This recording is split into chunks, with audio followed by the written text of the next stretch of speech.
हे hello everyone, welcome back to my YouTube channel. तर blog shoot करायचं reason हे आहे की मी आणि माझी फ्रेंड पिया आम्ही दोघीही फ्लावर्स डेकोरेशनच्या ऑर्डरला चाललो आहोत. So stay tune and keep watching T V. Let's go. तर सकाळी 8 AM मॉर्निंगला मी रेडी झाली आहे आणि थोडा पावसाचं वातावरण असल्यामुळे भैया बोलला जाऊ नको, मी येतो सोडवायला. आणि तुम्ही मॉर्निंगचा व्ह्यू पाहू शकता. पाऊस पडून गेला त्यामुळे असं छान ग्रीनरी झालं सगळं. आणि हा मला व्हिडिओ काढून देत नव्हता.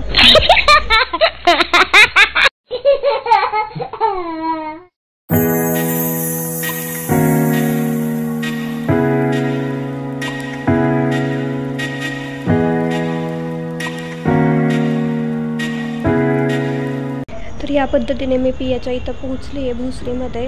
ॲक्च्युली पिया मॅरिड आहे. लास्ट टाईम मी तिच्या सासरी होते इंद्रायणनगरमध्ये, पण आता मी भोसरीमध्ये आली आहे बिकॉज ते फुलं वगैरे कटिंग करण्यासाठी.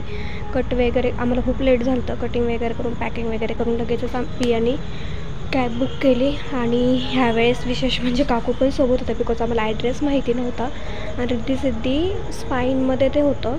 मग लगेचच लेट झाल्यामुळे 3:30 समथिंग काहीतरी झाले असतील. त्यानंतर आम्ही डेकोरेशन करायला घेतलं. मी याचा शॉर्ट व्हिडिओ नक्की अपलोड करेन, नक्की जाऊन बघा. चॅनलला सबस्क्राईब करा.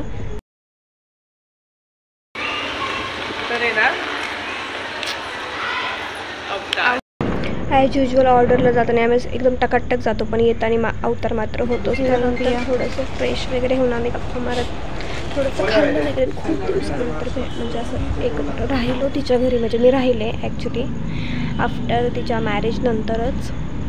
आणि मग रात्री काय आमच्या गप्पा वगैरे सुरूच होत्या. आणि दुसऱ्या दिवशी छोटासा कार्यक्रम होता तिकडे. सो लवकर उठायचं होतं पण नाहीच, आम्ही लेट जागलो. मात्र मॉर्निंगला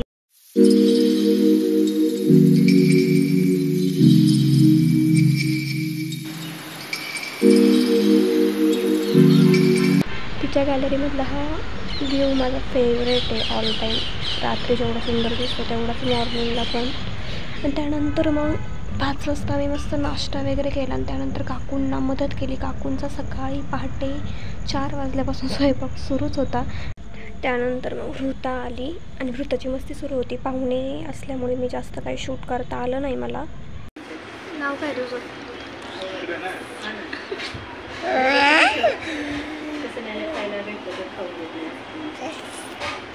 काय नाव आहे तुझं?